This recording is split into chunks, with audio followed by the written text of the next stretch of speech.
Everybody, Steph from the Hot Moon Podcast, and my team, the Phoenix Suns, are officially eliminated from the playoffs, play-ins, whatever you want to call it. They're not participating. Okay, going into the season, had no hopes, and I mean, this was, you can make the case that this has been the most disappointing big three in NBA history, right? I mean, you got Matt Ishbia, who brings his financial loan money to the desert and thinks that he can just buy a championship, right? Buy a top 4 seed.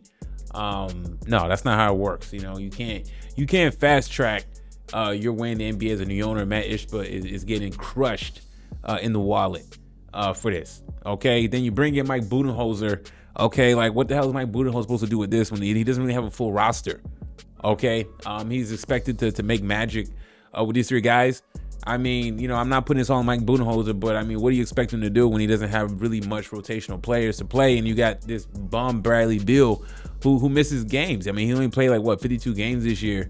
Okay, so we're one of the most expensive teams, probably one of the most expensive teams to become from inflation in NBA history.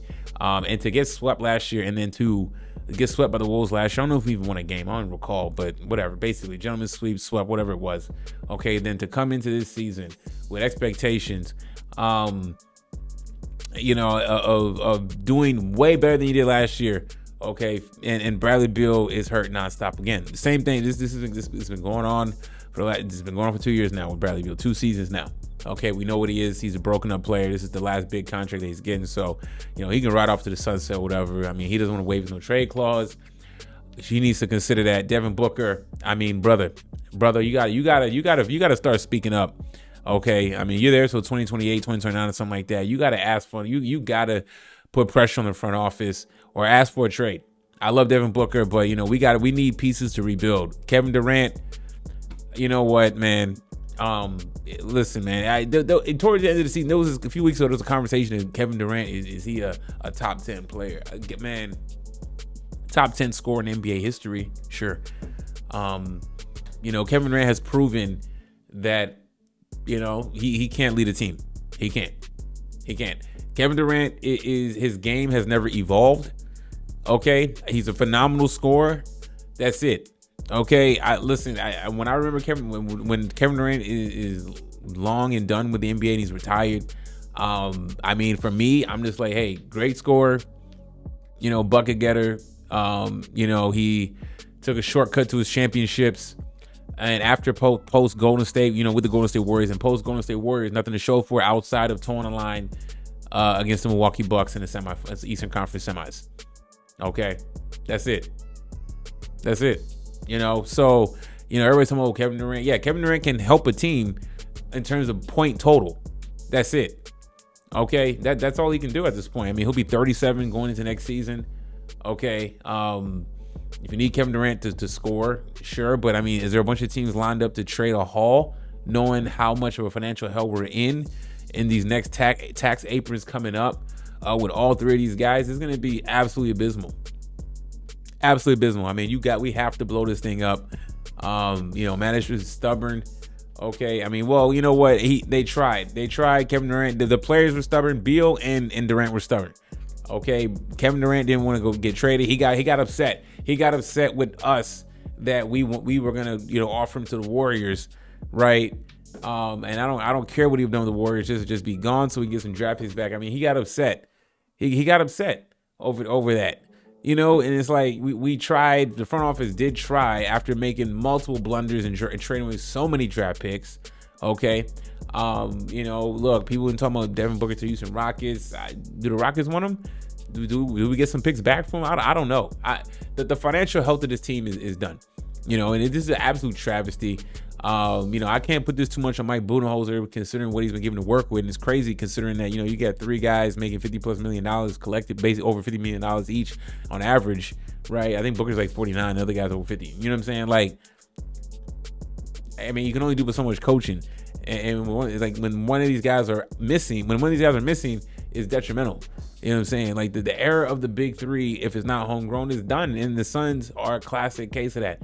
The Phoenix Suns, there's a good chance that it's going to take about a decade, if not longer, to rebuild. Oh yeah. And I'm getting and I'm now the theories in my head is like this team could be sold, or not sold, but like moved, possibly. That's how bad. I'm being dramatic here, I'm being hyperbolic, but I mean, that's how bad is gotten. Beal, I don't know why you didn't want to trade. Like, yeah, I mean, look, yeah, you don't want to waive no trade clause, but who wants you though? That's the thing. You know what I'm saying? Whatever we got back for Bradley Beal would have just been cap relief. We wouldn't even got anything back for him, really. It would have just been cap relief. We would have got some long ass distant draft pick. Kevin Durant. I'm very curious as to what the market is going to be for a guy like Kevin Durant, almost 40 years old. You know what I'm saying? He'll be 37 next season. I mean, bro, like I mean, our team's going to be lined up to detriment their future to bring in an aging superstar. Yes, I know he's had a good average this season. Average like 27 points, 28 points, something like whatever it was. You know what I'm saying? I don't know what his average is, but it's in the mid 20s to high 20s. Okay, he can still score. That's it. He's not good. I mean, could he be the missing piece to take you over the top? Sure, but what's that going to cost you? Oh man, this whole Phoenix Suns big Bradley Beal, Kevin Durant, Devin Booker era has been an absolute disaster on the highest order. It all falls on Matt Ishbish's head. Yes, it does. And he tries to make these moves, wheeling and dealing before the trade deadline, and nothing worked. Nothing worked at all. This is going to be a hit on Kevin Durant's legacy. Brian Williams on ESPN, we don't want to hear about Kevin Durant's legacy. His legacy's set. Is it set? I don't know. I don't think so. You can't tell the story of Kevin Durant the first half of his career and then the back half of his career.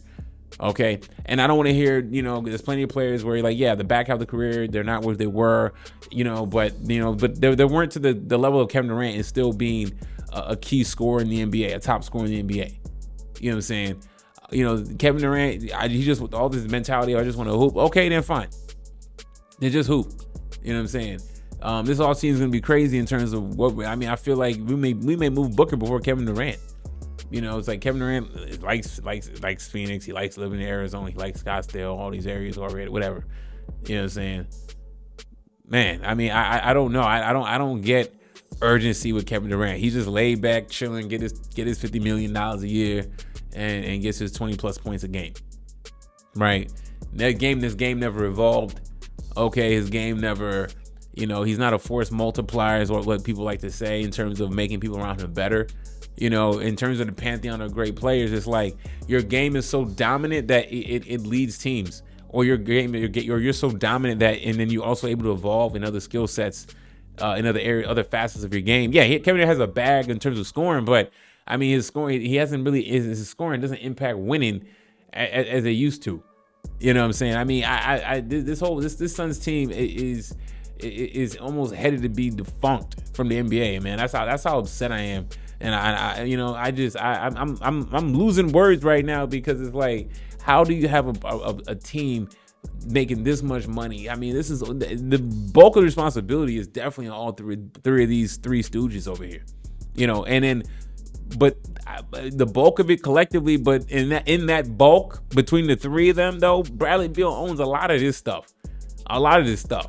Can't stay healthy. Why can't you stay healthy? Why is your body breaking? His body's already breaking down already the moment we got him. You know what I'm saying? We got a 92 used Toyota Corolla, with 800,000 miles on it. It never had an oil change. You know what I'm saying? And then now we're dealing with this. All the Phoenix Suns ultimate bag holders in this. I feel bad for Booker wasting his prime years. Oh man. I mean, I wouldn't blame Booker. I love Booker. Booker is one of my favorite players. He's on my team, but I can't blame him if he asked for a trade. You know what I'm saying? The Phoenix Suns fans will not get mad at Booker if he asks for a trade.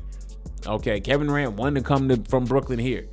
It not work out at all. Not a single, not a Western we didn't not a playoff series, not a Western Conference Finals appearance. Absolutely nothing. Bradley Beal offered us absolutely nothing. He gave us absolutely nothing. And the fans be like us, we got to deal and analyze the BS, but it's the ownership put the fans in a bad spot, put the organization in a bad spot, and now we got to find a way to dig ourselves out of this. And I don't know a path forward without other teams willing to bite. I really don't know. You know what I'm saying? Booker is like our only hope diamond in this because he's still young enough. He's only 28, so there still will be a good market for him, but it was suck losing him. But then it's like, what do we get back, and what do we do with the other two fools on this team with Kevin Durant and Bradley Beal? Anyways, guys, man, y'all let me know what y'all think about this, man. Thanks for watching. Please like, subscribe. I'm out.